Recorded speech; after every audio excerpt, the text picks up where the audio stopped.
Alright, you guys. I just got done watching the debates.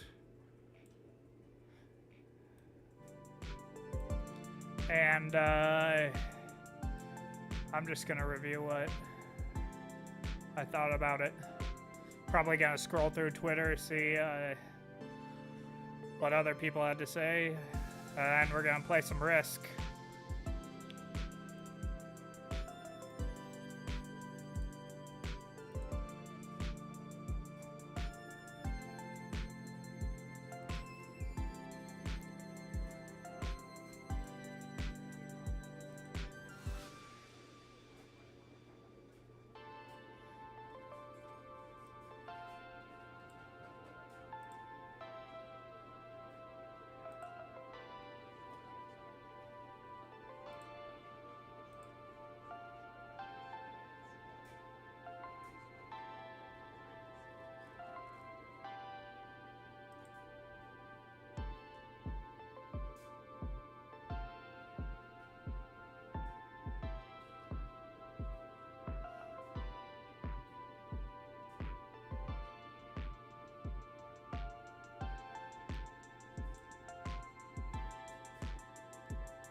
How's it going, you guys?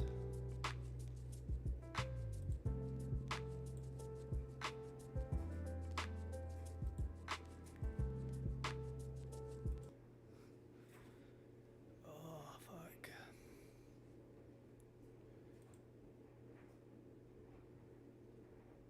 Yo, I got 2 viewers.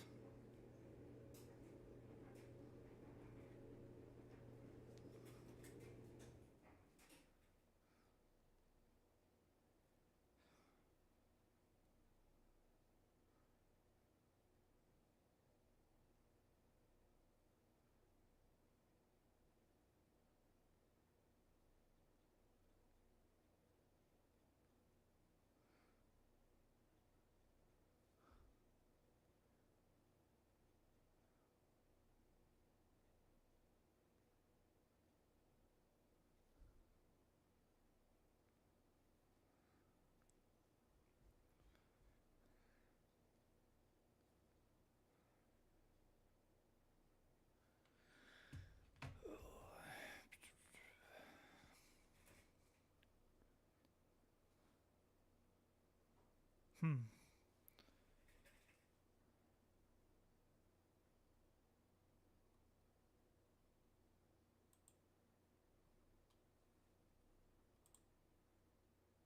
Trying to figure out how the fuck to edit stream info. There we go.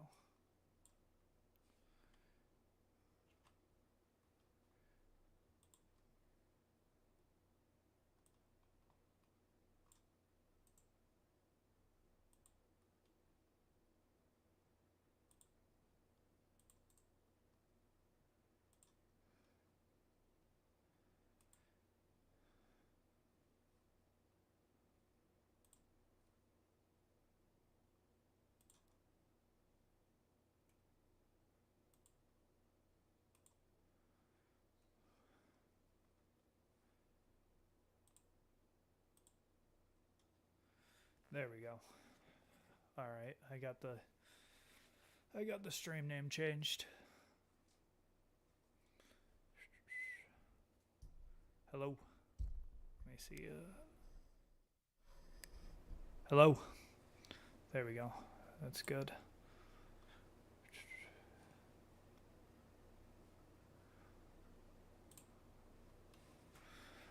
All right.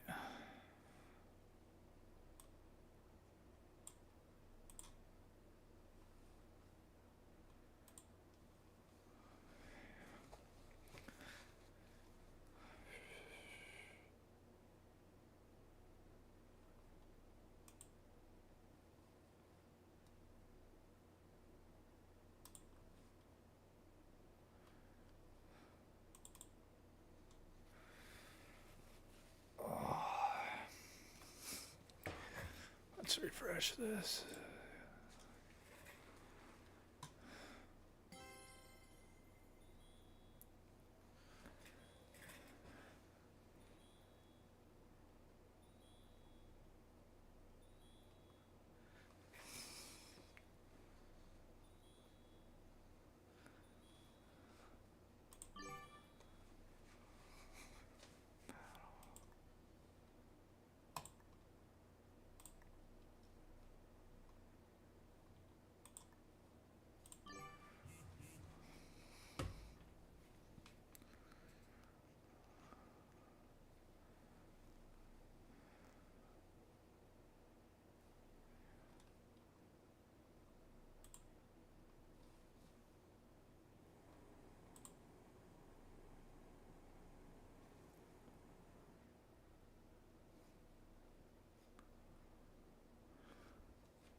Ooh, I probably shouldn't be showing that.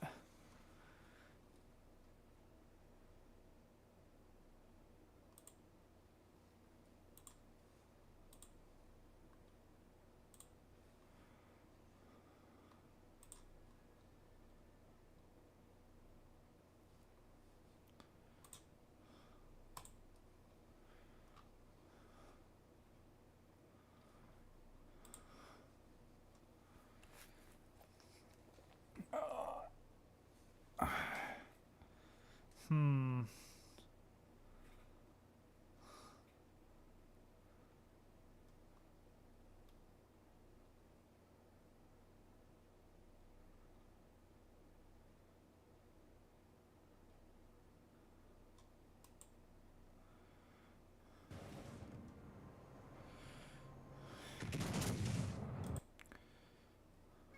This is Sadie. She's on Verizon, and she's got the new My Plan.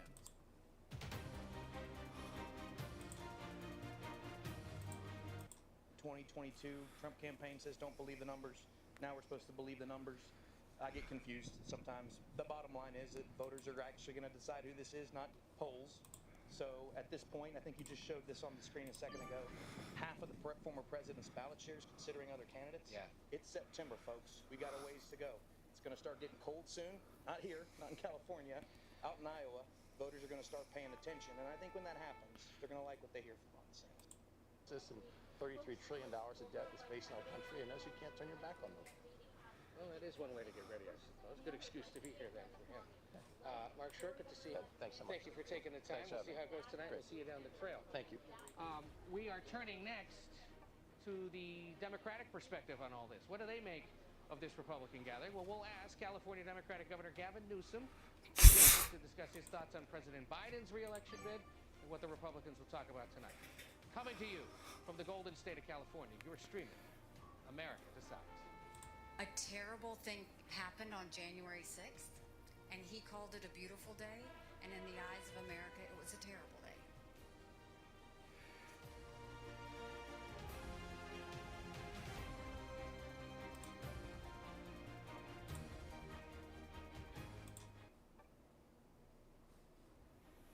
Welcome back to a special edition of America Decides from Simi Valley, California. As President Biden ramps up his re-election campaign, voters are expressing concerns about his bid. A recent CBS News poll found only 34% of voters think the president would actually finish a second term. 55% say the same about former President Donald Trump. So we turn now to California Democratic Governor Gavin Newsom, who joins us. Governor, thank you for doing so. You are here in your personal and political capacity on behalf of the Biden campaign. So when you see numbers like those, people doubting whether or not the 80-year-old president would even be able to fulfill a second term, what do you make of that? I mean, it is what it is. I mean, can't deny this snapshot, this moment in time. But, you know, as my Bro, fuck Gavin Gavin Newsom. Experience, it's something to manifest. It's decisions, not conditions, in our fate and future, including polling. And so our job is to make a case anew for the Biden record for the next 4 years, to compare and contrast our approach, which is as different as daylight and darkness. Fuck, I'm tired. I wasn't able to start streaming until 9:13 today. So I watched the debates. I was going to stream it, but it just didn't happen, which sucks. Well, I mean, and look, one is prone to a little hyperbole, particularly the pre-debate rebuttal of sorts, the pre-buttal, to be a little partisan. But I really mean this. This is a vice presidential debate at best. This is the JV team. Donald Trump is running away with. That's true. Not just a double-digit lead, 40+% in a poll that just came out today. Speaking of polls, so this is the XFL, and it's entertainment, I guess. And I'm here to witness it, watch it, but I'm also here to call out. He's right about that. That it is just entertainment. For the Biden record. What is the biggest piece of misinformation you think this so-called JV squad has been peddling? What concerns you the most? Well, across the board. I mean, they sell fear and panic around border and crime, but they sell common indifference around things like climate change and rights, fundamental hard-earned rights. Let me be more specific. They're arguing to bring us back to a Attack phase. America in reverse. What do you think that's a bad thing? Voting rights, civil rights, LGBTQ rights, on women's rights, not just as it relates to abortion access, but contraception. Honestly, all that shit sounds pretty fucking base to me. About contraception. This is a very serious moment in America's history. We also have a likely nominee in Donald Trump that has tried to vandalize democracy. I wonder what the polls are right now. It's a profound moment in my Where the fuck? lifetime collectively, and a lot of the misinformation that they've been spewing on the campaign trail, I imagine will be on steroids tonight as all 7 of them line up in a desperate attempt to keep their campaigns alive. You know, one of the things they may go after you and let's see when this was last. Is how Democrats are trying to address gun violence. You've signed laws just this week that tweak once again the state's concealed carry laws, essentially default all commercial establishments to gun-free zones unless those businesses say otherwise. Look at how high Trump is above everyone else. Ammunition and firearms, money that's supposed to go towards violence prevention programs, school There's safety Ramaswamy. issues, but you know they're going to get challenged. Ramaswamy's at 6% in this poll. 6.3%. Him and Haley are tied in this poll. DeSantis 13.8, and then Donald Trump is all the way at 54%. He just keeps going up. Like even after skipping the debates, he just goes up. I guess tonight he went down a little bit, but not much. It's not even debatable. Let me be specific. You've got states like Florida, states Gun like safety. 66% Fucking faggot, bro. 5% higher gun death rates than the state of California. So our policies work. They promote public safety. They promote common sense.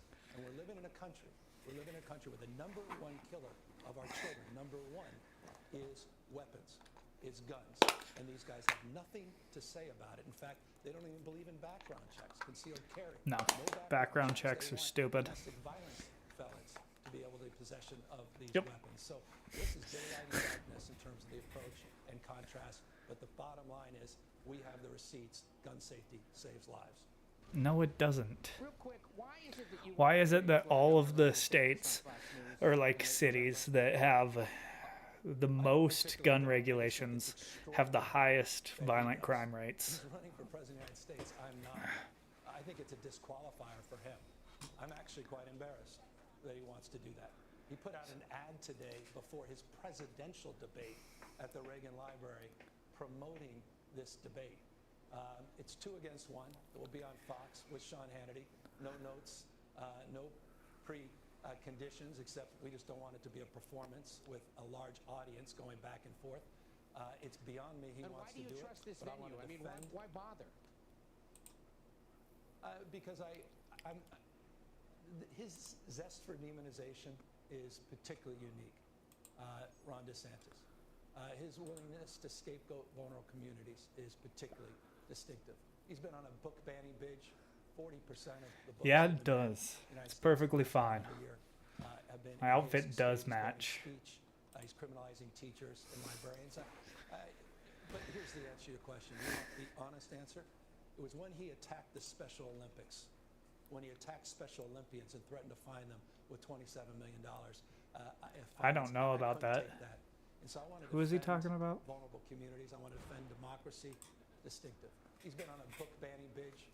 40% of the books that have been banned in the United States in the last calendar year have been in his state. He's banning speech. He's criminalizing teachers and librarians. But here's the answer to your question. You want the honest answer? It was when he attacked the Special Olympics, when he attacked Special Olympians and threatened to fine them with $27 million fines. I couldn't take that. And so I want to defend vulnerable communities. I want to defend democracy. I want to defend our values.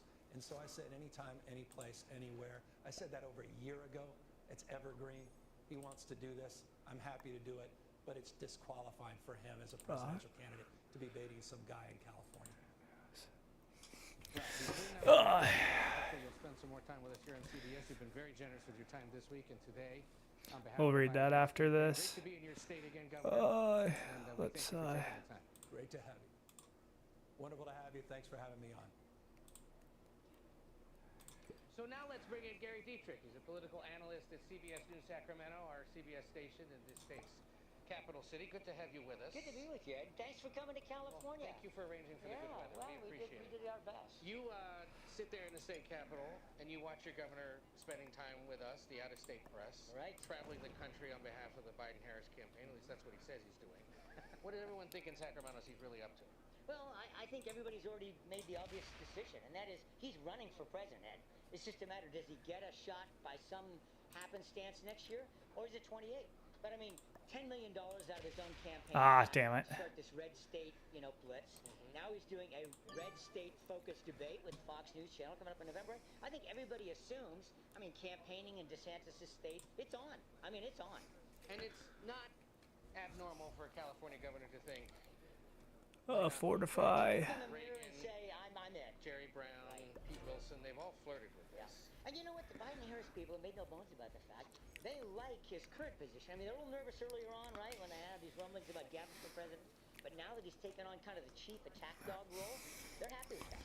Because either way, he's helping out a president that's revered by most of the party, even if they don't want to run it again. And then he can battle test some lines and see how And the things other might thing go. is, be in the good graces of the incumbent. Right. What's there not to like about that, right? And especially because, let's not forget the fact that when she ran herself, Kamala Harris was polling in 3rd place here in California for that primary. So that isn't lost on a Gavin Newsom who's won now 3 Ooh. elections in the state. And last time we saw him, I wonder if he's gonna come through with that 8 for Kamala Harris's to try to failed take my. presidential visiting Atlanta and other places to do. Oh no, he's not. debates. You were reminding us that despite using this beautiful backdrop that pays reference to a very important Republican president, California. Let's look. Let's read about the DeSantis. Yeah, let's watch a video on it actually. don't feel like reading them in the middle of a game.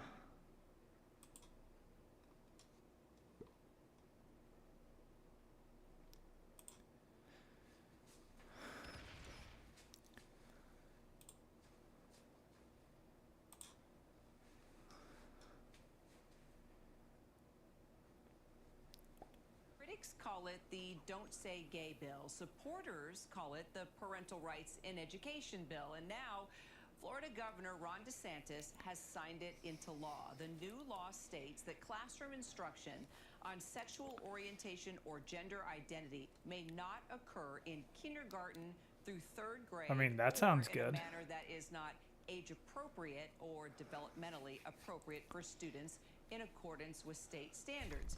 With that said, the legislation does not make clear what is, quote, age appropriate or developmentally appropriate, because state standards for sexual orientation and gender identity are almost non-existent for many grades. ABC's Victor Akendo joins me now on the phone for more. So lay it out for us, Victor, about the impact, bottom line, the impact this law will have on students there in Florida. Right, so Kira, this bill could have a major impact on students and teachers. We have a fucking alliance, bro. Why are you stacking up right there? Create safe spaces for all of their students or potentially face legal action. Critics warn that it could prevent teachers and schools from helping children who guilt their students or potentially face students and teachers too. They could be caught here. Right, so Kira, this bill could have a major impact on students and teachers too. They could be caught here in some tough situations, caught between wanting to create safe spaces for all of their students or potentially face legal action. Critics warn that it could prevent teachers and schools from helping children who feel bullied, isolated, or like they have nowhere to turn. Remember this, according to the Trevor Project, 52% of LGBTQ youth enrolled in middle or high school reported being bullied in the last year. 42% reported seriously considering suicide. This is in 2022. This would empower parents in the classroom. We should also mention, though, that none of the stuff here that's now banned was ever actually part of the curriculum, K through third grade, and we've heard that from several officials. Kira? Well, a lot of this bill addresses students' access to mental health or counseling or other health services, right? So how is that going to be impacted? Right. Outside of some of this specific language in the bill, there's some parts of it that are actually pretty popular. It's this part that we're focusing on right now, what that people have the real issue with. You know, despite days of protest from the LGBTQ community, student walkouts, Governor Ron DeSantis was always expected to sign this one all along. So at this point, it really doesn't come as much of a surprise that it's now officially law. Those who are opposed, though, they feel right now that this is an attack on the LGBTQ community, and you'll hear it a lot. They feel like Florida is going backwards. We'll continue to follow it. Appreciate you calling in, Victor. Thank you.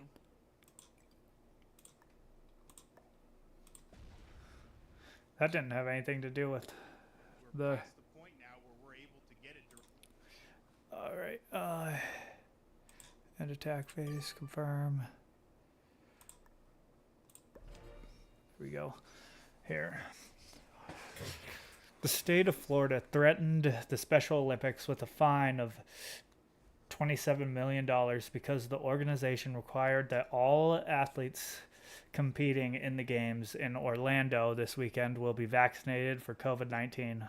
I mean, I'm fine with that. I mean, there's some people who can't get vaccinated. Like, my girlfriend has a special needs sister and she can't get vaccinated. So, I mean, did it have,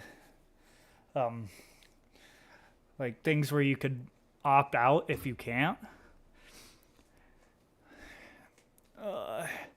In a letter sent to Special Olympics International, the Florida Department of Health informed the organization that its vaccination requirement conflicted with existing Florida law, which prohibits any business from asking for proof of vaccination. Yeah. Gavin Newsom made it sound way worse than what it actually was.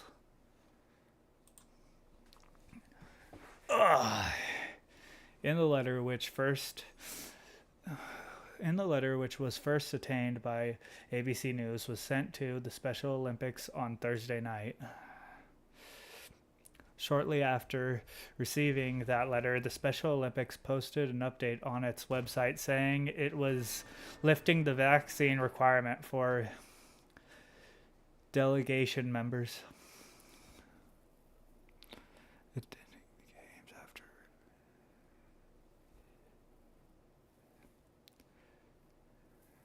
Let's see. Attending the game after repeated demands from the Florida officials.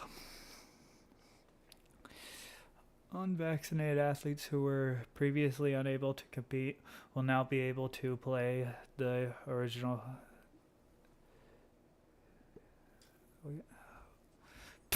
Yeah, this is bullshit. So he actually made it so that unvaccinated athletes would actually be able to compete. What the fuck? Gavin Newsom made it sound so much worse than what it actually was a good thing. What the fuck? What a fucking cunt. Earlier in the calendar, and because of the tweaks they've had to make in their delicate allocation laws or rules that were established by the Republican National Committee, but that really transformed the way presidential primaries at least will be held in the state. This is exceptionally important. And we used to be in June. Literally, and we were basically an afterthought in the primary process. Moved up to the first Tuesday in March, Super Tuesday. But here's the real key. The California GOP decided if you win 50% of the vote plus one, you get all of the primary delegates. Ed, you know that's 14% of what you need to get the nomination. So all these folks here tonight will be doing everything they can to keep Trump under that 50%. So this debate tonight is Punchy too bad. Because it used to be that How's it going? delegates at a congressional district level to some extent. So you might have targeted Orange County, or you might have gone to Northern California or the LA area.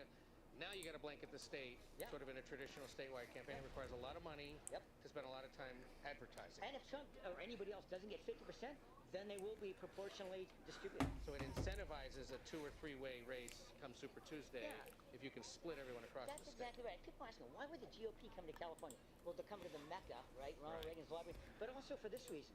Because, you know, Trump gets that 14%. How many do I have? Oh, nice, 7. It's gonna be off the chop. If they can divvy those up proportionally, some of these other candidates may still have a shot. Real quick, we talked to him a little bit about these new gun laws that were signed this week by him, tweaking concealed carry, making changes to or this tax on guns and ammo. First time in the country. Yeah, it's going to generate about $160 million for school prevention and other things. But the other thing they want to do is he keeps calling for a constitutional convention. How would that work? Well, this There we go. deal. First of all, it's filed the next day after these. Of course. I'm actually kind of iffy on that. Here, let's. It's going to generate about $160 million for school prevention and other things. But the other thing they want to do is he keeps calling for a Constitutional convention. Yeah. How would that work? Well, this is a really big deal. First of all, lawsuits filed the next day after these bills were signed by Governor Newsom. But here's the deal. He said even after he signed these bills, well, really it's going to happen at the federal level, and that's why he keeps calling for this constitutional convention. The problem is this: if he called for a constitutional convention, there's To deal with gun violence, primarily. He just did 4 specific things. I won't go to them right now. About Constitutional convention about gun violence. Fucking stupid. He said, listen, the majority of legislatures are constituted by Republicans. You throw it wide open to a constitutional convention, there's nothing to prevent them from bringing all of their own. That's why I said I was iffy on it, because that would be fucking sweet. Nix this constitutional convention idea, but he's all in. Well, we'll see what happens. Politics are big in California. Policy is big in California because what happens here often gets adopted elsewhere. Gary Dietrich, CBS News, Sacramento. Good to meet you in person. My pleasure. We'll do this again, either on this coast or someplace over the beauty of satellites. Appreciate seeing you. And we'll talk to you again soon. But coming up, Senior Advisor to Senator Tim Scott's presidential campaign will be with us to show how he might step it up tonight. From the Ronald Reagan Presidential Library and Museum in Simi Valley, California, you're streaming America Decides. Our people are good. I'm doing pretty good. They are strong. Ugh. Is weak.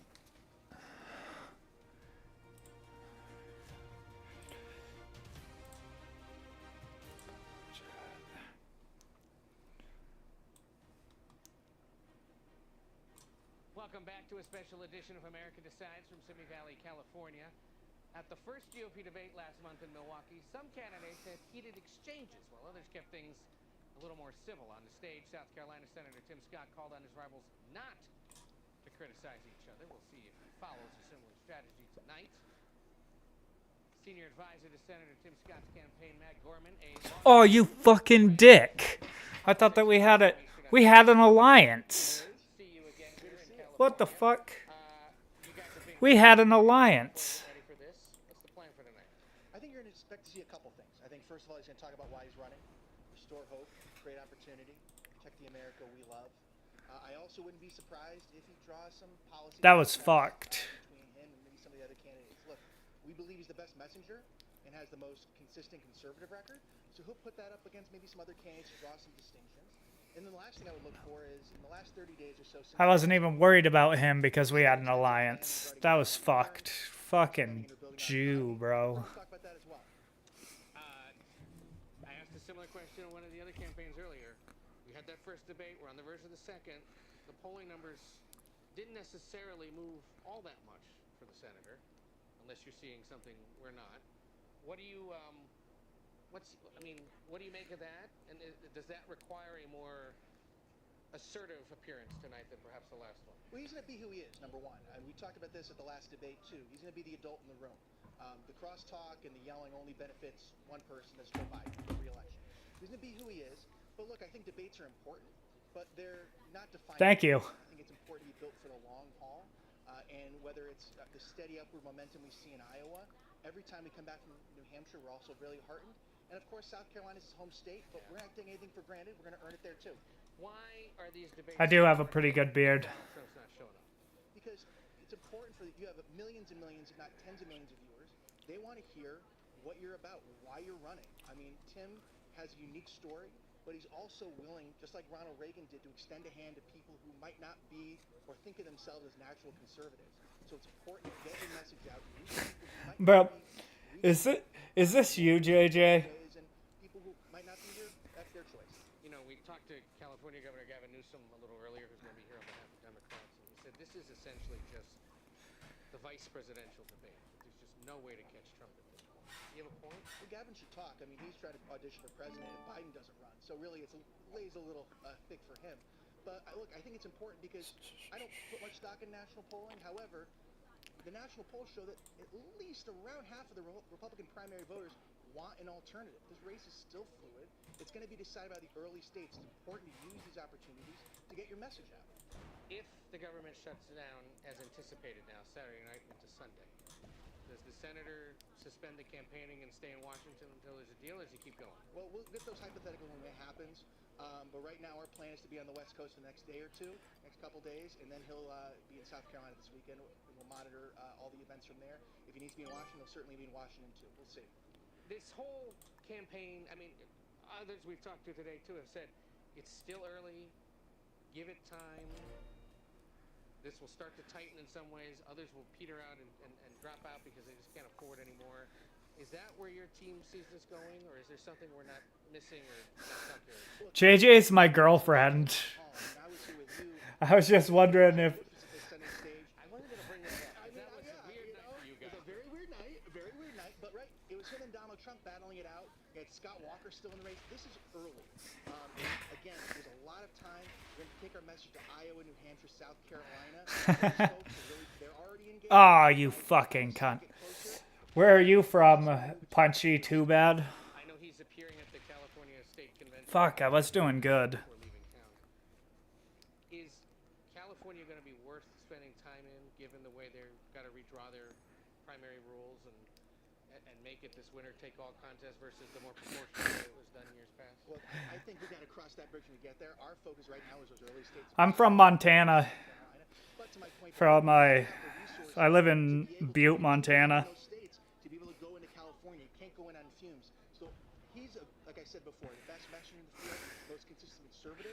It's our job to layer the infrastructure under him until he's ready for the long haul. The fundraising's going okay? Fundraising's going well. Second most cash on hand, only to Donald Trump, even more than Joe Biden. And how does he get ready for a day like today? Well, Thank you for following me, though. he's doing some devotionals. He has a lot of his family in town, his mom, and There's a photo with his nephew earlier So they were all kind of hanging out at the hotel, like I said, spent a lot of time in prayer and just relaxing. It's important to really just make sure on days like this, you're in the right frame of mind and you're ready to go. Good to see you, Ed. Good to see you again here in Simi Valley. We appreciate it. Ahead of this second GOP debate, the Republican presidential candidates, of course, have been out on the campaign trail making their pitch to voters.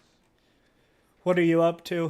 On my first day back in the White House, I will every open I hope this fucker doesn't attack me again. largest deportation operation in American history. Our country is in a state of decline. This is not a decline that is inevitable. This decline is a choice. This is a decline, this is a choice we're going to make as Americans over the next weeks, months, and years. And it's not going to be enough to just simply manage the decline a little bit better than the people that are currently in power. You can't win. Bro, fuck Nikki Haley. people by being She's so annoying. You just can't. The American people want you to fight for them. They want to know what you're going to do. They're going to want to know solutions.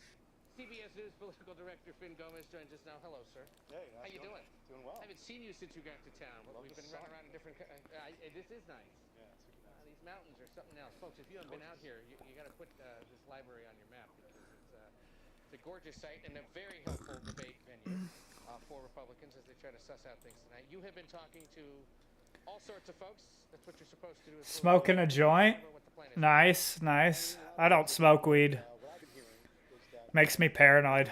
moving up in the polls in some of the early states and on a national level will be a target for some of our rivals on the debate stage tonight to try to stop that momentum.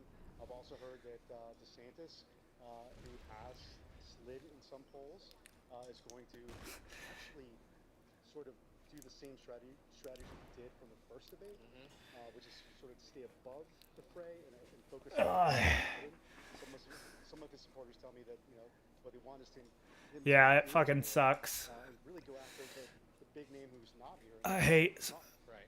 The other thing is that smoking weed. It just isn't fun for me. especially after Donald Trump's remarks, NBC in that interview last weekend, and also immigration. This is the first border state debate that they've held, and it's expected to be a big topic tonight. We should point out this is being co-hosted by Fox Business Network. No surprise. This is off camera here. We can see Carrie Lake, the Arizona Republican gubernatorial candidate. Miss Lake, how are you? Good to see you. All right. Well, that's the kind of crowd we're mixing with here. It's co-hosted by Fox Business Network and Univision, our friends at Univision. So it's being simulcast in Spanish. Lest you think that is questions about immigration. I was talking to somebody from Univision earlier who said, actually, what this conceivably means, ignore them, what this conceivably means is that Oh man, I was doing so good. because you and I know, Latino voters, immigration is not number one, it's the economy. You look at that Univision poll that came out earlier this week. It showed that the top issue is actually the economy, costs, healthcare, not. Yeah, a lot of people. This is also one of the largest states. This one? It's the Don't Tread on Me snake Population of from the Gadsden flag.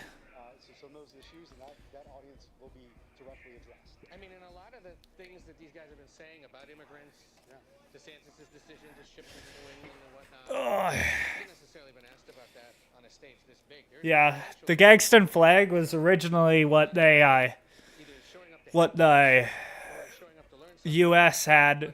I guess it wasn't the U.S. In that time, but during the Revolutionary War, they flew it in the ports. Kind of avoided talking about unless he's talking about it in the affirmative and defending why he decided to do what he did. Absolutely, and especially the DeSantis campaign especially has touted their big strength and the big inroads with the Hispanic community in Florida. But since then, there has been a lot of criticism from some pockets of that community and across the country, really, from the Latino community on his controversy surrounding. Bro, why do they keep talking so much about the Latino community? Real quick, 7 contenders are here. Their teams Right are now, here. it's just like. One team that's not here at all, unlike the first debate, is the Trump team. They're completely in Michigan, standing by this idea that it's. I have 3 tattoos. I have this little one right here that's just a cross. My girlfriend gave that to me when we were fucked up one morning. And then I have this one right here. This one's Guy Fawkes mask. Some team calls it the JV team. You know who else called it the JV team earlier this hour? California governor. I got these two from a guy who learned how, like this one and this one from a guy who learned how to do tattoos in prison. Show at 11 p.m. Eastern, but coming up next, the He just gave them to me for free. He's one of my buddies. He's back in prison now, though. from California. The U.S. president is more than a binder of policies, and I think we forget that sometimes. I think the U.S. president sets an example of what is possible in this country. True.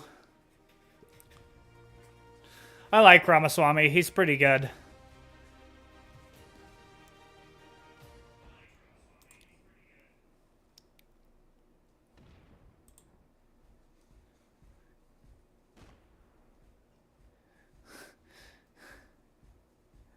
Yeah, he should be getting out here soon, honestly. I think he was supposed to be in there for 5 years, and it's been, I think, 5 years. So he should be getting out soon. Fuck, dude, I got fucked.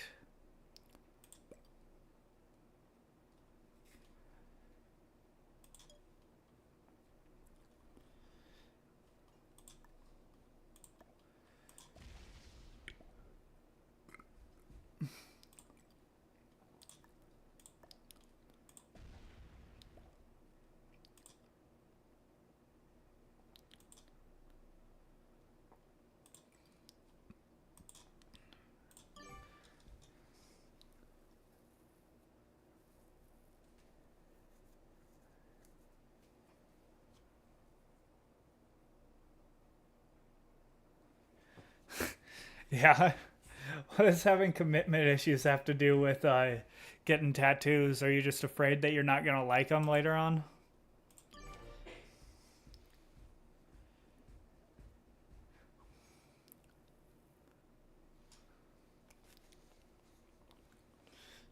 Let's go look through here. There's nothing... What's going to happen? You keep doing that, no one up here is in Washington, D.C. also. And Donald Trump should be here. Oh, fuck him, bro. Fuck him. I remember when he said this. You can't help yourself. I know you're watching. He's doing it because he's so far up in the polls that he doesn't care about these people because they're so behind. It's just... It's just pointless for him. What tattoos would you get if you were to get one? Fuck. Washington, D.C. also. And Donald Trump should be here to answer for that, but he's not. And I want to look at that camera right now and tell you, Donald, I know you're watching. You can't help yourself. I know you're watching, okay?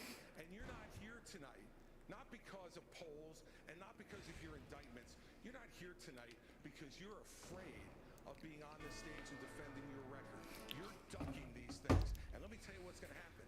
You keep doing that, no one up here is going to call you Donald Trump anymore. We're going to call you Donald Duck. In Washington, D.C. also. And Donald Trump should be here to answer for that, but he's not. And I want to look at that camera right now and tell you, Donald, I know you're watching. You can't help yourself. I know you're watching, okay? And you're not here tonight, not because of polls and not because of your indictments. You're not here tonight because you're afraid of being on the stage and defending your record. You're ducking these things. And let me tell you what's going to happen. You keep doing that, no one up here is going to call you Donald Trump anymore. We're going to call you Donald Duck. In Washington, D.C. also. Yeah, I've heard that those hurt too. For that, but he's not. And I want to look at that camera right now and tell you, Donald, I know you're watching. You can't help yourself. There's not much fat or like anything in between. Not because of polls and not because of your indictments. You're not here tonight because you're afraid of being on the stage and defending your record. You're ducking these things. And let me tell you what's going to happen. You keep doing that, no one up here is going to call you Donald Trump anymore. We're going to call you Donald Duck. In Washington, D.C. also. And Donald Trump should be here to answer for that, but he's not. And I want to look at that camera. I was planning on getting more. I was planning on getting a tattoo of the join or die snake on my chest. And there was another one that I wanted to get which was a cross right here, and then underneath in Latin it would say "Glory under the cross."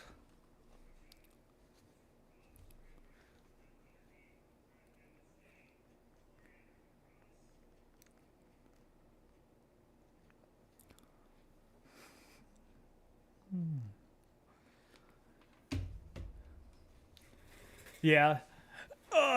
The reason why I wanted to get the thing that said "Glory under the cross" is because, like, my great great great grandpa on my dad's side, he was in a group who tried to overthrow the king, and on his family crest it says "Glory under the cross" in Latin.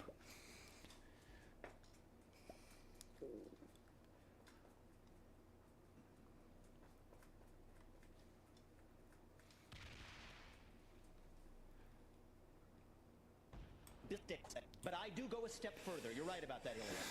I favor ending birthright citizenship for the kids of illegal immigrants in this I actually agree with this. A lot of people think that this is crazy, but I think that he's right about the 14th Amendment. Is that all persons born or naturalized in the United States and subject to the laws and jurisdiction thereof are citizens. So nobody believes that the kid of a Mexican diplomat in this country enjoys birthright citizenship. Not a judge or legal scholar in this country will disagree with me on that. Well, if the kid of a Mexican diplomat doesn't enjoy birthright citizenship, then neither does the kid of an illegal migrant who broke the law to come here. But I do go a step further. You're right about that, Ilya. I favor ending birthright citizenship for the kids of illegal immigrants in this country. Now, the left will howl about the Constitution and the 14th Amendment. The difference between me and them is I've actually read the 14th Amendment. What it says is that all persons born or naturalized in the United States and subject to the laws and jurisdiction thereof are citizens. So nobody believes that the kid of a Mexican diplomat in this country enjoys birthright citizenship. Not a judge or legal scholar in this country will disagree with me on that. Well, if the kid of a Mexican diplomat doesn't enjoy birthright citizenship, then neither does the kid of an illegal migrant who broke the law to come here. But I do go a step further. You're right about that, Ilya. I favor ending birthright citizenship for the kids of illegal immigrants in this country. Now, the left will howl about the Constitution and the 14th Amendment. The difference between me and them is I've actually read the 14th Amendment. What it says is that all persons born or naturalized in the United States and subject to the laws and jurisdiction thereof are citizens. So nobody believes that the kid of a Mexican diplomat in this country enjoys... Aw, you fucking dick.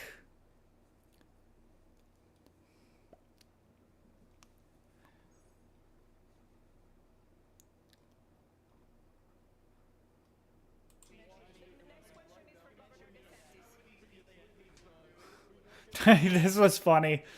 I was just like, what the fuck?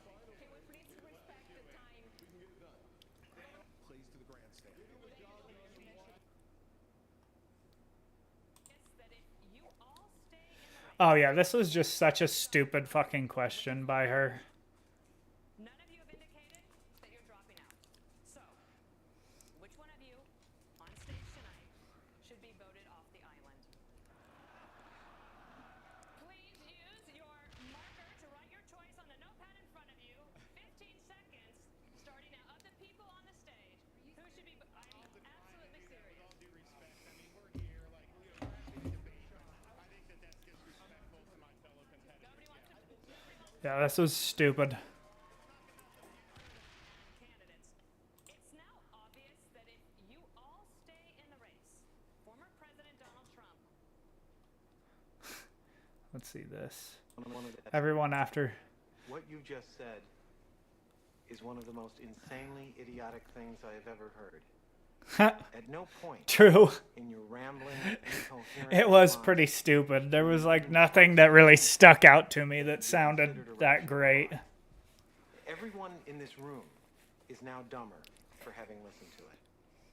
I award you no points, and may God have mercy on your soul. What you just said is one of the most insanely idiotic things I have ever heard. At no point in your rambling, incoherent response were you even close to any. What did you think I was doing in the background? Everyone in this room. I'm playing Risk. Oh, Nick Fuentes. Sky Guy sent $100. Great shows lately. The Monday one was incredible. Look forward to seeing you on the stage one day debating the trannies and Zionists in the future Republican debates. Hey, thanks a lot for the big super chat. I appreciate it. Yeah, me too. Maybe one of these days I'll be, I think I could get 1%. I think if I ran in 15 years, I think I could get, or however, 10 years, I guess, at this point. Really? 10 years, I think I could get 1%. What the fuck? That's funny. And wouldn't that be crazy? Because that's all you need is like 40,000 donors, 1%. I think I could get that. And I think I'd be able to get on the stage. Could you imagine in 10 years if I was on the stage and I was like, and it wouldn't be this show. I'm very good at adjusting my message for a different audience. That would be crazy.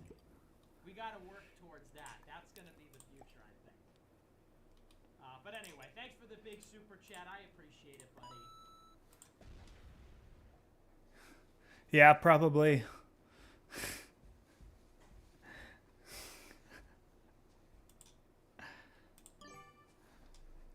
Weed's not good for your brain, man.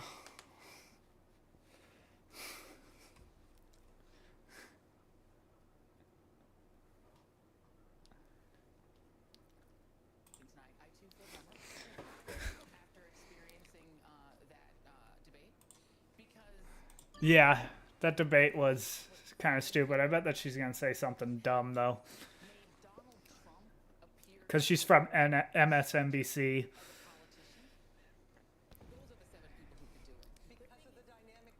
Oh, he's going to come into...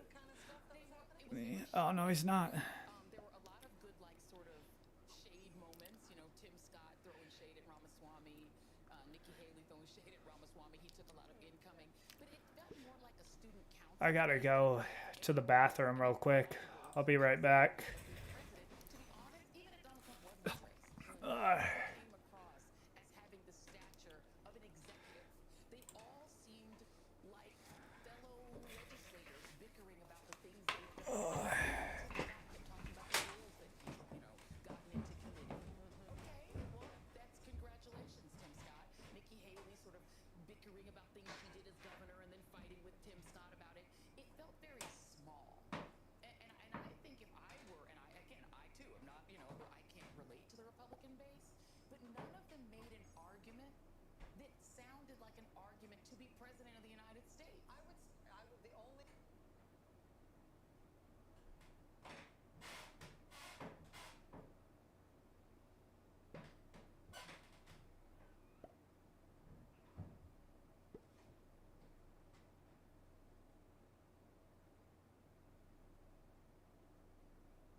mental health disorder. We have to acknowledge the truth of the transgenderism, especially in kids, is a mental health True dat. disorder. We have to acknowledge the truth of that for what it is. I met two young women early in this campaign. On parental rights in school. Parents have the right to know. And you know what the hypocrisy of this is? Even New Hampshire failed to actually get past a piece of legislation here. The very people who say that this increases the risk of suicide are also the ones saying that parents don't have the right to know about that increased risk of suicide. And I'm sorry, it is not compassionate to affirm a kid's confusion. That is not For compassion, real. that is cruelty. Transgenderism, especially in kids, is a mental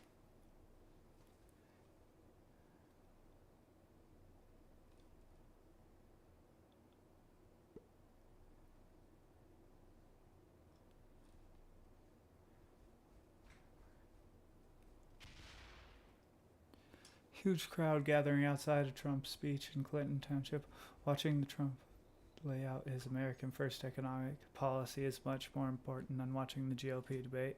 That's probably true. Because he's going to be the one who's actually running. Oh my goodness.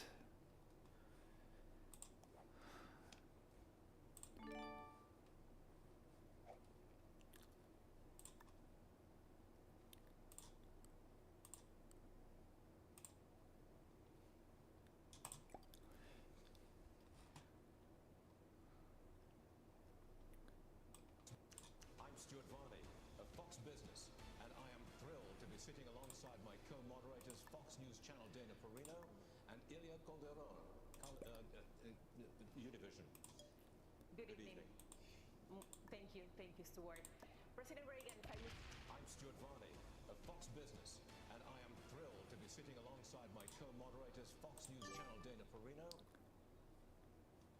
Hear you, I feel a little bit dumber for what you say because I can't. What you've got, I honestly, every time I hear you, I feel a little bit dumber for what you say because I can't believe they hear you've got a TikTok situation. What a bitch. What you've got, I honestly, every time I hear you, I feel a little bit dumber for what you say because I can't believe. Huh. I like that. That's a good meme. Man, they made that meme fast.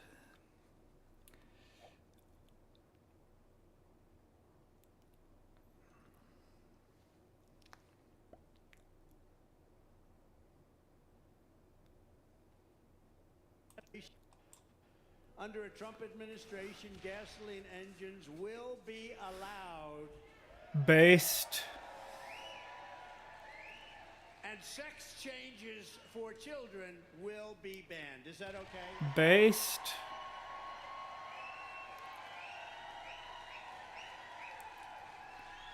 Can you?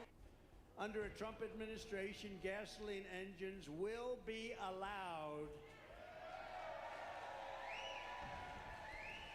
And sex changes for children will be banned. Is that okay?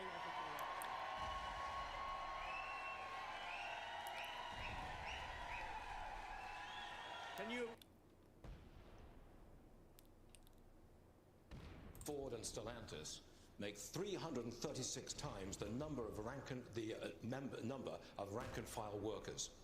That's just part of a wider income inequality trend in the country. Man. The richest 1% now controls 1/5 of all income. Vice President Pence, last week you said you side with American workers, but you also support how these companies operate. Which is it? Well, thank you for the question. I want to thank Univision and Fox Business for assembling such a wonderful forum. Look, I do disagree with something Tim Scott just said. Joe Biden doesn't belong on a picket line. He belongs on the unemployment line. Ha! I mean, look, That's kind of funny. I'm from the second leading manufacturing state in the country per capita. I was governor of the state of Indiana. We brought 12,000 factories back to America during our administration. I know something about manufacturing. And I got to tell you, while the union bosses are talking about class warfare and talking about disparity in wages, I have to tell you, I really believe what's driving that is Bidenomics has failed. Wages are not keeping up with inflation. Auto workers and all American workers are feeling it. And families are struggling in this economy. And Joe Biden's Green New Deal agenda is good for Beijing and bad for Detroit. We ought to repeal the Green New Deal, get rid of the mandates and subsidies that are driving American gasoline automotive manufacturing into the graveyard. And beyond that also, as President of the United States, I'll be standing with workers all across America, and I'll be standing for the right to work of every American to join a union or not join a union as they decide. Unions are kind of cringe. Will you care to respond? There's no doubt that Joe Biden needs to be fired. That's why I'm running for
I'm gonna watch a Wendigoon video about Waco.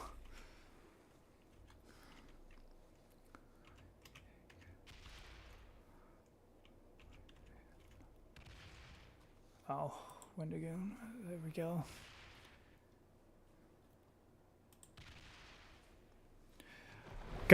Go follow Wendigoon's video. Go watch some of Wendigoon's videos. They're pretty good.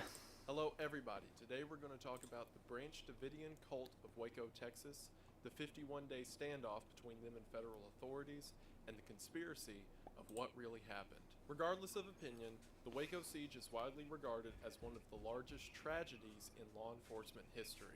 And depending on who you ask, it was either the result of a deranged cult leader and his loyal followers, or a massacre at the hands of a tyrannical government. Both. Despite being one of the most widely publicized and documented standoffs in American history, where the guilt is to be placed and even some of the events that might have happened are still up for debate. After poring over dozens of news reports and several hours of interviews with both federal agents, thank you for watching. Now, most are familiar with people like David Koresh, or the infamous way that this standoff would eventually end.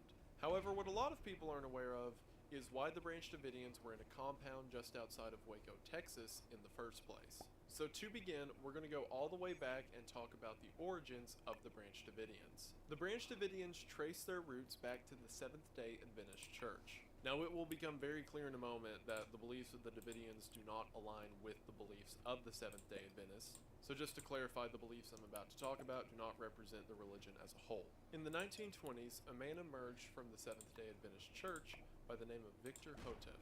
One of the focuses of the Seventh-day Adventist Church, at least among the members that I know personally, is a focus on the book of Revelations and the imminent coming of Jesus Christ. It's believed by many that in the book of Revelations, it says that Jesus Christ, the Son of God, will come to earth and then take the believers in God back to heaven with him.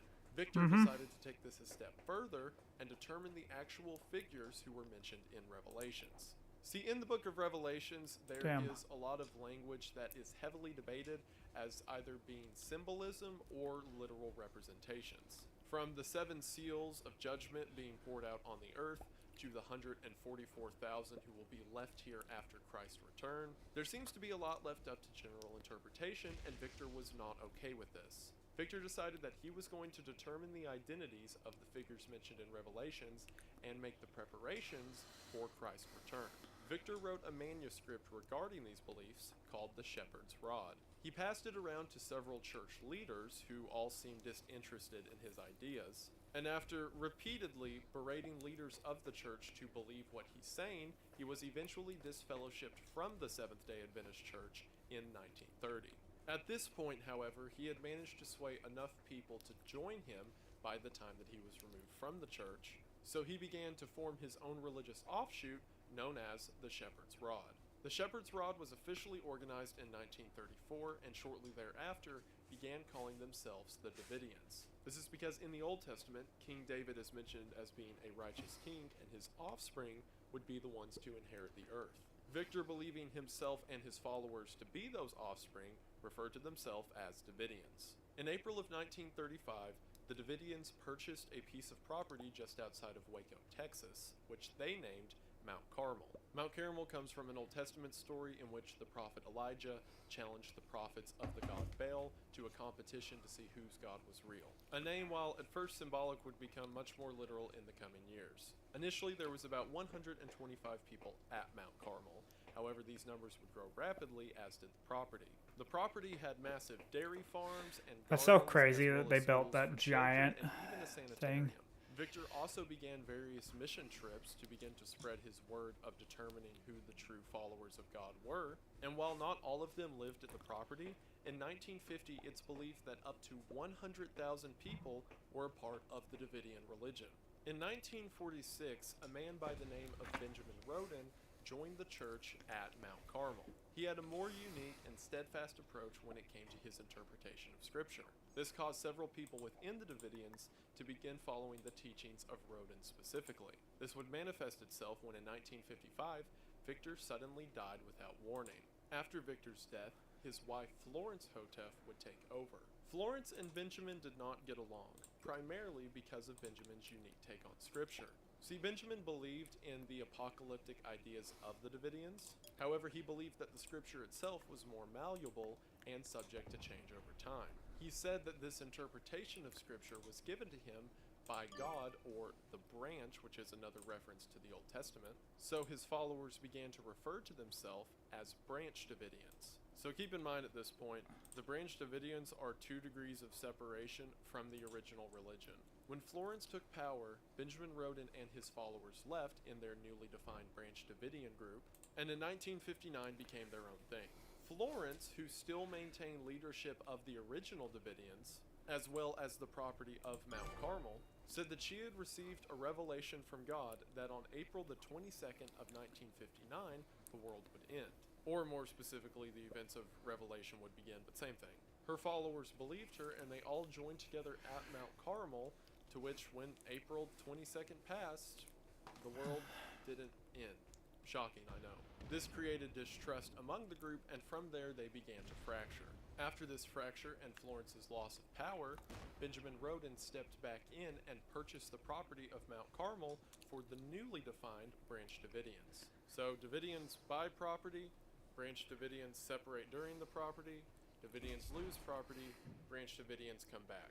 Now keep in mind, the group at this point was much smaller than Victor's original Davidian religion. Less than 100 people were probably with him at this time. And when Benjamin died in 1978, similar to Victor, his wife took over. Lois Roden ran the cult normally for a few years until in 1981, when a man by the name of Vernon Howell joined the Branch Davidians. Shortly I want to after joining, see the this new member, siege. Vernon became very close to Lois. Vernon was a very charismatic man. Not only was he a good public speaker, but he was also a musician who would lead the group in song. The raid began on the morning of February the 28th, 1993. A local reporter had been tipped off that the raid was about to take place. So while driving towards the area, he pulled over and asked a postman if he knew how to get to the Branch Davidian compound because a big ATF raid was about to go down. Unbeknownst to that reporter, the postman that he just asked was David Koresh's brother-in-law, another Branch Davidian. Fuck. So Koresh's brother-in-law hops in his car, speeds to the compound, and warns everyone that a raid's about to happen. According to whatever the reporter said, it was going to be loud and violent, and everyone in Mount Carmel started to panic. Damn Koresh it. ran to Agent Rodriguez, who, if you'll remember, is supposed to be undercover at this time, but David figured him out, and begins to beg Rodriguez to call the ATF and to call off the raid. Rodriguez plays dumb and slips out the front door. He says that as he was leaving, everyone began to pray. Also, to get across how ready the ATF was for a fight, not only did they roll up dozens of agents in full kit, but they also wrote their blood type on their wrist and neck in case they were shot and needed a quick transfusion. At That's this pretty time, crazy. There were about 115 people within Mount Carmel. The women and children began to hide in their rooms while several of the men took up arms. Koresh and the others assumed that the ATF was going to come loud and was looking to make an example. It's here that we start to get into discrepancies, and normally I would tell the whole story in a straight run through of the official report and then go back and talk about the theories surrounding it. But this event is so long, I'm just going to hit the discrepancies as we get to them. Beginning with the question of who shot first. At about 9:45, the agents roll up in covered trailers and begin to surround the front door of the premises. Koresh comes outside with his arms up and tells them to stop because there's women and kids in there. While everyone is yelling back and forward, someone fires a shot. Now initially it was declared by all of the agents that one of the Davidians shot first. However, later reports would recant this. The two leading theories is that either one of the agents fired after seeing a Davidian holding a gun in a window, or that part of the ATF's dog kill team, who was sent forward, according to some of the reports I read, with the intention of shooting the dogs first, went forward and shot the Branch Davidians' dogs. Again, insert joke about shooting dog here. These dogs were shot by the agents, and this seems to be the most likely moment that would have happened. This caused the rest of the agents to erupt into gunfire, and the gunfight started. A big point in contention of deciding who shot first was the right door at the front of Mount Carmel. See, David was standing just outside of the door with his hands raised in the air, and in the initial gunshots, he was hit in the stomach and hand. He immediately ducked back inside of the door and closed it behind him. The rest of the shooting, or at least the vast majority of it, came from the upper windows of the compound. Reports would later say that David probably got shot whenever he went up to a different floor or began to engage the officers. However, the evidence on that front door shows several bullet holes, implying that the ATF fired They fire at David, while yeah. he was standing outside for a few seconds, which would mean they would have had to be the ones to take the first shots. This front door with this supposed evidence totally disappeared. Even after everything that went down, the left door was retained in evidence and in fine condition. The right door disappeared off the face of the earth, and according to one agent who later testified against his initial report, he said that he saw a group of investigators after the whole standoff was over, loading it into the back of a U-Haul. In the following congressional hearings, the door was never recovered. Crazy how evidence like a door can just fly away. Wayne Martin, one of the Davidians, called the local police. That and is asked them to crazy. get on the phone with agents and to stop shooting, continuing to exclaim that they were shot at first and now the women and kids are in danger.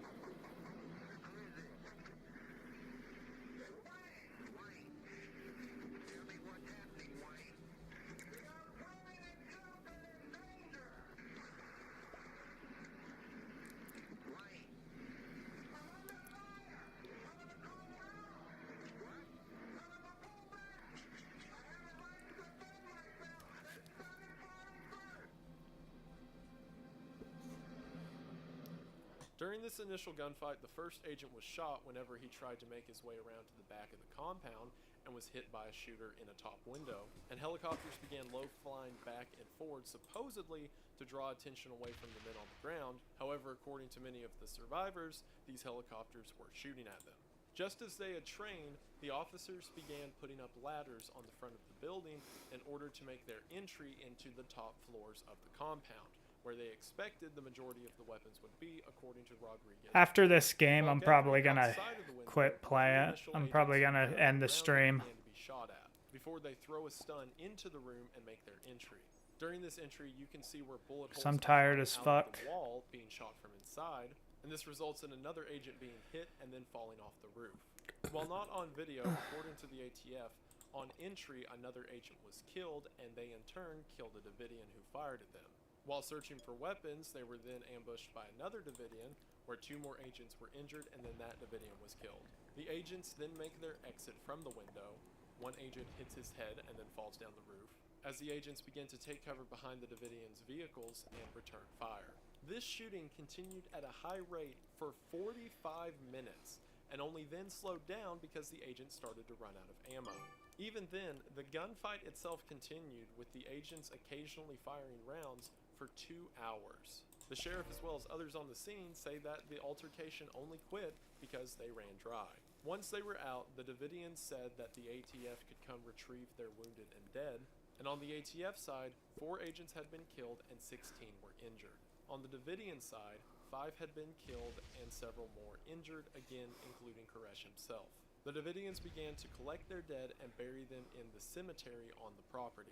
While the men who buried their dead were walking back inside... This is crazy. Look at this. I've never had a map that looks like this. I'm in the worst position, too. This makes the casualty count for the first day 6 Davidians and 4 ATF. If you live in Montana, you could lower your electric bill to less than $30 a month. How? First, you need to live in a qualified area. Enter your zip code below to ensure your eligibility. Second, you need to have an electric bill that's over $75. Click the link below to share what you're currently paying. And lastly, your house needs to... As soon as this happened, it became a media storm. Initially, it was just this weird group in Texas who a few people knew about, who were being investigated on weapons charges by the ATF. But now it had become an open gunfight with 10 dead. So at this point, it was off to the races. Is this guy gonna do anything? And news crews from across the country showing up. The situation was then taken over by the FBI. I like how we're all like Napoleon. Agent is killed, it then becomes their case. Specifically, the situation was taken over by the FBI HRT, or Hostage Response Team. This was conveniently the same team who was at Ruby Ridge. In the initial hours, David began to call local news teams and began doing interviews and... Fuck off! Of course, David maintained that they were fired upon first by the ATF. In response to this, the FBI cut the phone lines so that way David couldn't speak to anyone that they didn't want him to, and ran a phone line directly from the negotiators to him so that that was the only means of communication. However, what little David did manage to say became all the rage within the media frenzy. He talked about how they were fired upon first and how it was his right as an American to defend himself and to stand up to tyranny and blah blah blah, and many began to view the Davidians' actions as defensive violence.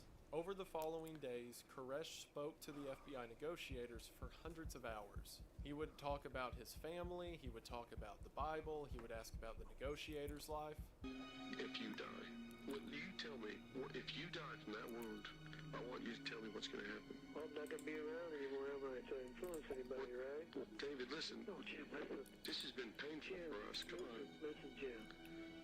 There's nothing that hurts me more than being called a cult leader, all right? If I'm wrong, people like me don't deserve to live, okay? Listen. You understand me, Jim. If you let the people think, they're all scared around here now. Don't burn our building down. Oh, we won't do that. Don't shoot us all up. They've got to have that time. But David, if you die, you're leaving your people helpless. Look, they're God's people. But if I'm just an instrument, okay? I show them out of a book what God teaches. But it is for them to decide.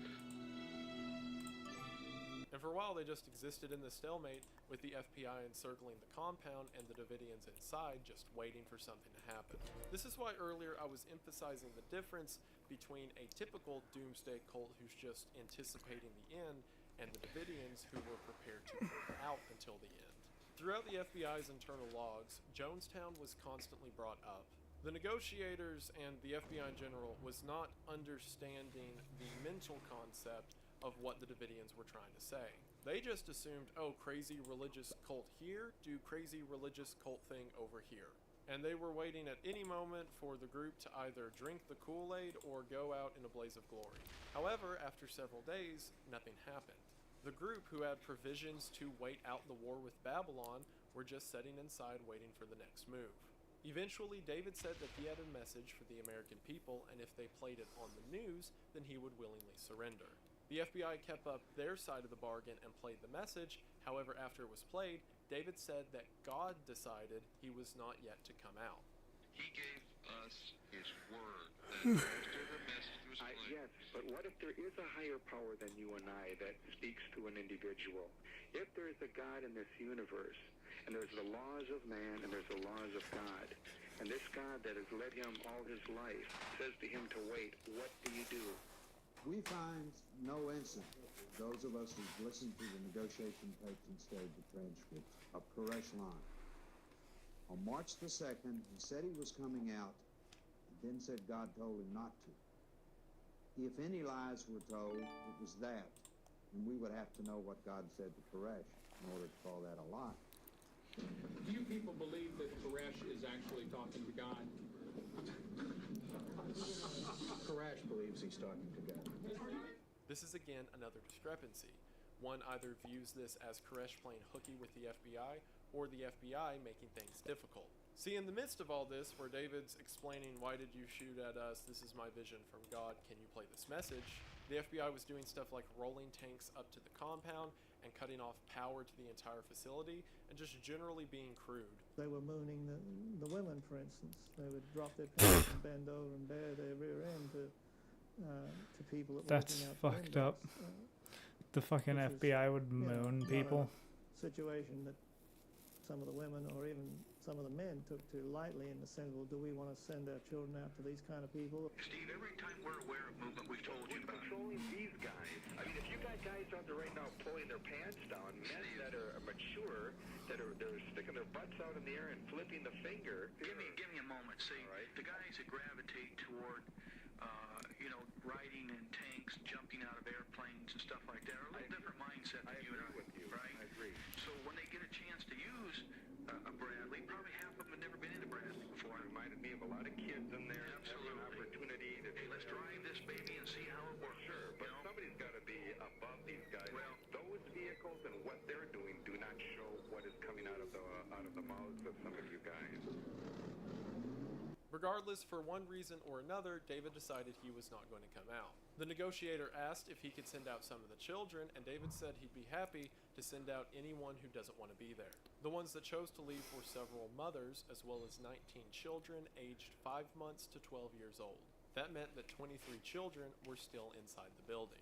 After this departure, about 98 people remained inside of Mount Carmel. The mothers were immediately separated from their children and arrested, and the children were immediately taken to be interviewed. Keep in mind, the media frenzy around this entire He's gonna thing have to is the attack story me. of child abuse, and that the ATF and FBI are doing the heroic thing by trying to save these children from these monsters. So whenever the children were set down and questioned, they were asked about child abuse. Now, during the time of the standoff, it was seen as a 100% cut and dry evidence that the children said they were being abused by their parents and Koresh. However, there is no logs or records of any of this happening. As a matter of fact, according to people who were there and later testified, there was zero evidence that there was ongoing child abuse. Because the story at this point had not just escalated from Koresh being a creep to young girls into the idea that a bunch of the parents were being creeps. The story now was that as the standoff was going on, the children inside were actively being tortured, and the interrogators used leading questions to get vague answers that further justified this. David said that he wanted a video footage of himself and his followers so that the outside world could see what they were about. So on day 9, the FBI sent in a video camera and the Davidians began recording. And bringing these tanks and stuff around here, I tell you what, being an American first, I'm the kind of guy that I'll stand in front of a tank, you can run over me, but I'll be biting one of the tracks. No one's going to hurt me or my family. That's American policy here. You could have arrested me any day as I jog up and down this road. You could have arrested me going to town or going to Walmart. Waco is going to bear witness against the ATF. The 2 agents across the street over here, Robert Gonzalez, I love the guy. I was honest with him. I brought him into my home. He was going to stay here for 2 weeks. All this stuff you guys may want to avoid and deny. You know, he wanted to tour around the place. I promised him a tour. He could have talked to any of these guys around here, anybody. He was free to come and go as he chose. And I do not appreciate it, and never will I ever appreciate somebody coming here with 2 helicopters and cattle trailers and all that, and pushing people around with guns. Hey, I'll meet you at the doorstep any day. You know, and somebody will get hurt. If you want to keep playing that game, I'm talking to you. Somebody's going to get hurt. Because this ain't America anymore when the ATF has that kind of power to come into anybody's home and kick doors down and things like that. You know, I do understand, someone reminded me of this, I do understand that one of the officers says his gun went off on accident. And that, you know, that was just like a signal and all that, you know. But look, beside the point, ATF, you boys are wrong. Your practices, your habits, yeah. Drug dealers, fine. You know, but even there's always a question, if there's any question whatsoever. The kids and women are involved, damn you, I tell you what, you keep your damn gun in your holster.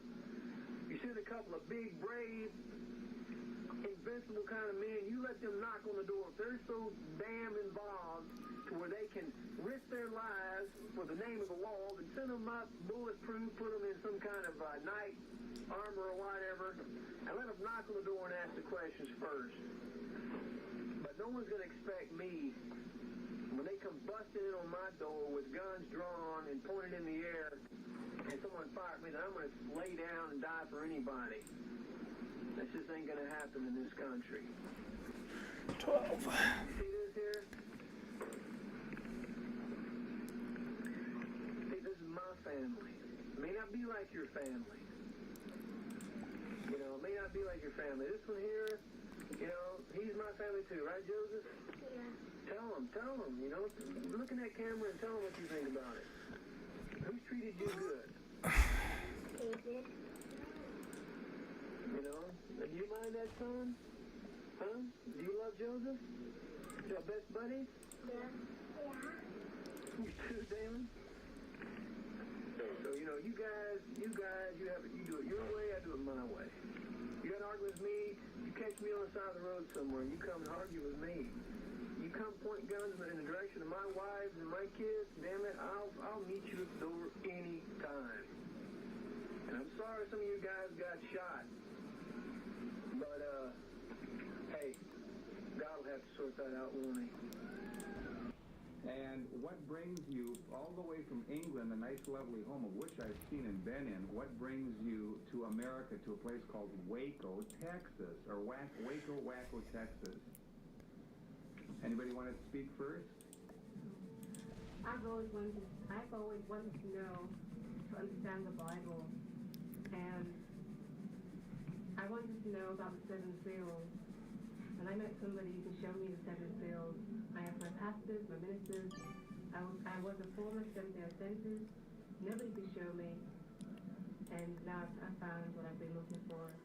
The FBI chose to not follow through on their deal because they felt that the video would garner public support. At this point, with a week and a half under their belts and no development, infighting arose in the FBI. The negotiators said that they were talking to David as well as other members of the facility and that it takes time to get progress this way, and the HRT team said that that was too slow and that they need to speed it up. So the HRT began what I can only describe as psychological warfare. They started taking their tanks and just running over the Davidians' cars that were parked out front. And then through the night, they would shine spotlights at the building and play disturbing noises on loudspeakers. Like they would play variations of old music to the sounds of rabbits.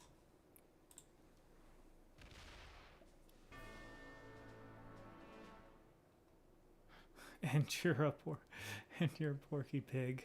You're not here today because you're afraid of being on the stage and defending your record. You're ducking.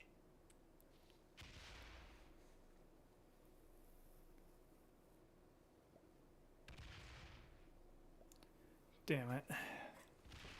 I was hoping that he wasn't going to take that. Fuck off.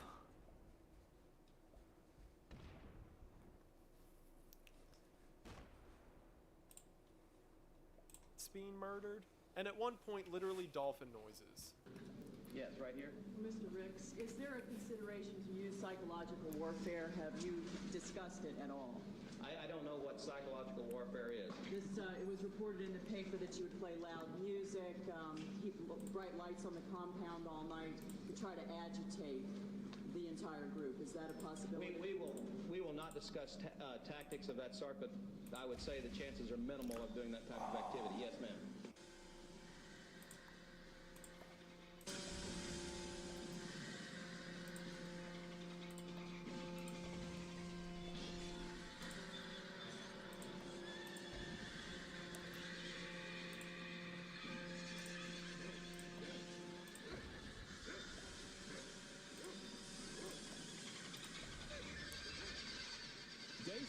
finds reporters facing a banner reading, "God help us, we want the press." Reporters respond with a statement of their own.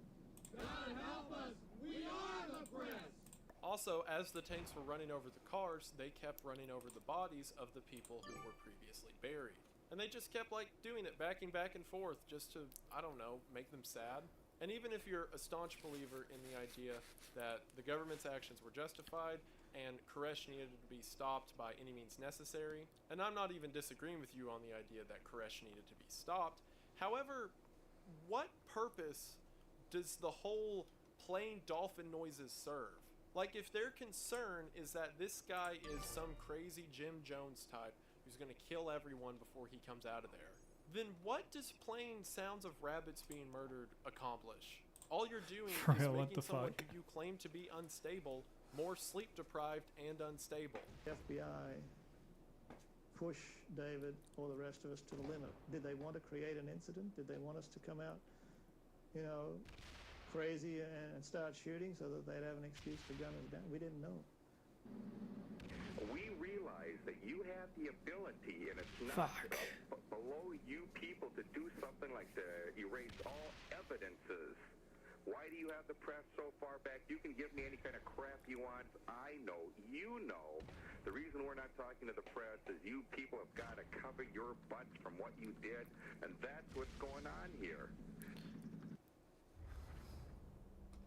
This game. Oh, what the fuck? Egyptians understood that they could I use didn't mean sound to do that. to reduce their weight. Welcome to the most... Hello everybody, today we're going to talk about the brain began what I can only describe as psychological warfare. They started to kill everyone before he comes out of there. Then what does playing sounds of rabbits being murdered accomplish? All you're doing is making someone who you claim to be unstable more sleep deprived and unstable. FBI push David or the rest of us to the limit. Did they want He's to gonna create win an after incident? Did this. they want us to come out, you know, crazy and start shooting so that they'd have an excuse to gun us down? We didn't know.